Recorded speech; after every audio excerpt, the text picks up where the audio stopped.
I was just the help. Then she looked at me that way. The hat is still sitting on that rock. 3 months later, on a Tuesday morning before anyone was awake, I rode back out to that limestone, cut alone, and there it was. My old Stetson, darkened by rain and morning dew. Right where I left it the night everything changed. I didn't pick it up. Some things deserve to stay where they fell. My name is Jack Calloway. I'm 51 years old. I smell like diesel and saddle soap, and I've got a back that groans every time I swing into a saddle. I was the help. That's what I was.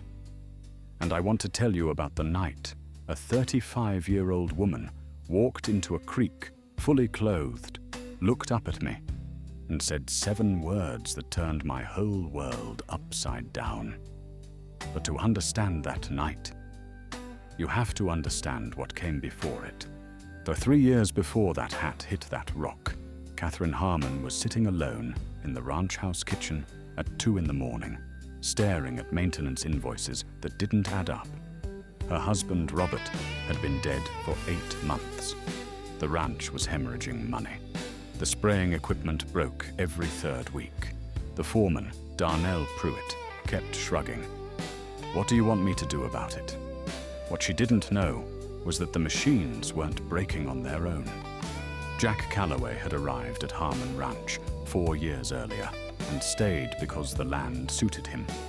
A widower from Odessa, Texas.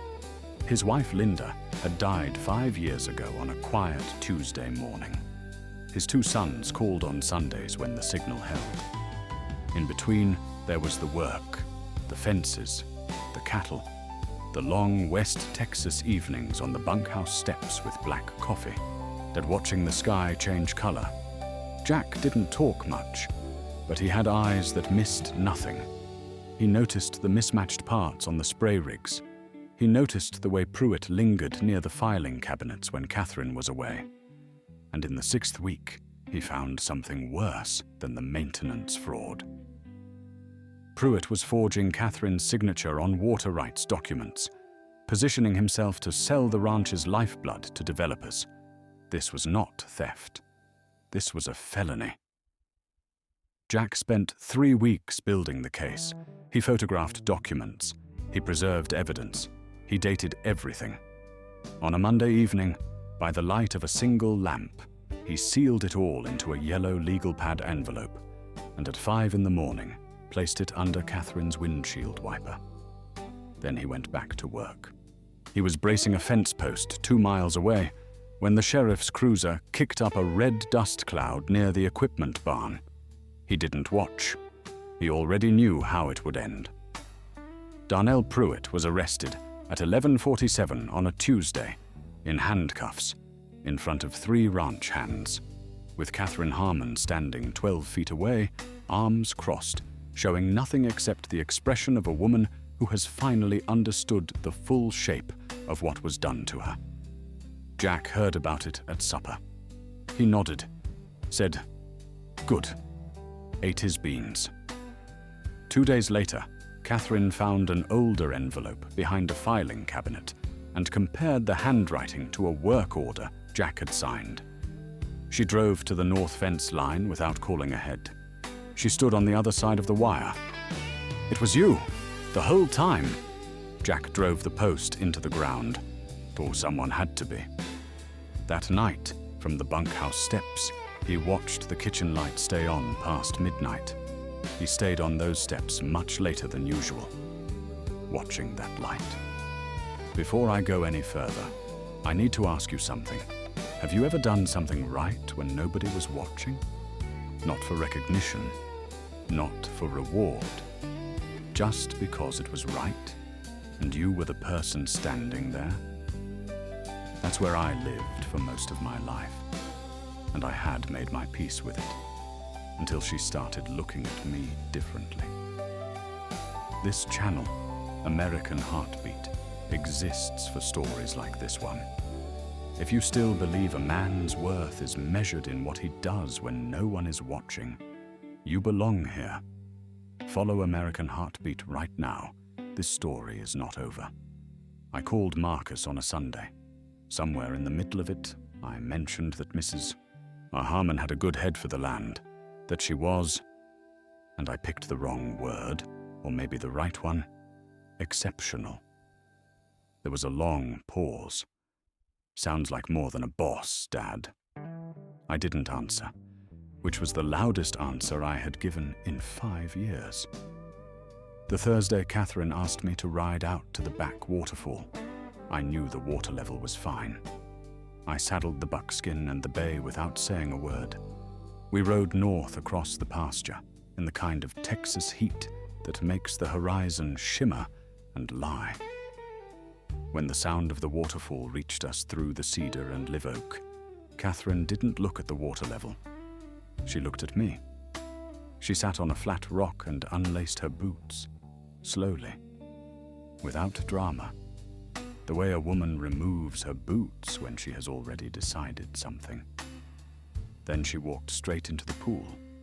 Jeans, or cotton shirt, all of it, until the water was at her waist. She turned, swam to the edge closest to me, rested her arms on the flat rock at the waterline, looked up. You gonna deny a widow what she needs, Jack? Almost 3 years. I didn't say anything. I'd looked at her for a long time, and something in my chest, something bolted shut for 5 years, something I had stopped believing had a key, came loose. I reached up, took off my Stetson, placed it on a flat rock at the water's edge. The next morning, 2 horses were tied to the same cedar post. My hat was still on the rock, sitting right where I left it. At the exact moment, I stopped being just the help. Abilene didn't take the news quietly. The whispers started at the feed store and worked through the diner booths and the church parking lot. They said she had lost her mind. What they said I was taking advantage. One afternoon at the hardware store, 2 men made a comment loud enough for me to hear. I paid for my fence wire and walked out. Not because I was afraid, because I had nothing to prove to men who had never done anything hard enough to earn an opinion about my life. Catherine didn't hide. She walked into that diner. She filled her truck at that gas station. When people spoke, she looked at them and said, "I know what I have." That silenced most of them. The rest she simply outlasted. She told me on the porch, one of those perfect West Texas evenings when the heat finally breaks, the sky going purple and gold over the peach orchards. We were in our chairs, closer than they used to be. Her silence had weight in it. "Jack, I'm pregnant." I sat with that for a long time. The peach trees held still, or the sky kept its color. I set my coffee cup down, looked out at the orchards, then at her. I didn't think God heard me anymore. She didn't say anything. She just took my hand. We sat there until the sky went dark and the first stars came out, and the only sound was the cattle and the night wind and the impossible quiet of a man handed back something he had stopped believing was still his to receive. Marcus flew in from Denver. His city shoes looked wrong against the ranch dust, but the look on his face when he saw me, really saw me, was worth everything. "Dad, you look like yourself." I didn't know until he said it, that that's what had been missing. Daniel called from Japan. His voice broke twice. He blamed the connection. I let him. Linda Catherine Calloway was born on a Thursday in February, just before dawn. Loud and decided, the way the best things are. She had my hands, even that small you could see it. Catherine looked at me across the hospital room and said, "She's going to fix everything she touches." I said, "She comes by it honestly." The town moved on to other opinions. Towns always do. Jack's truck sits in the driveway of the main house now. The bunkhouse is empty. The 2 chairs on the porch are close enough that you would have to look twice to see they were ever separate. On the evenings when the sky turns purple and gold, Catherine and I sit out there, with Linda Catherine between us. I still have my coffee on the porch steps every evening. Old habits don't die. They just find new porches. I have thought many times about what I would say to a man who feels like his best years are behind him. A man who has done the work, paid the price, and made his peace with a smaller life than he once imagined. I would say this: keep your fences tight.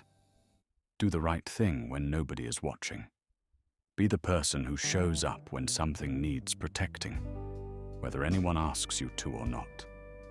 And if something good finds you at 51, if life decides without your permission to hand you back something you had completely given up on, take off your hat, put it on a rock, and step into the water.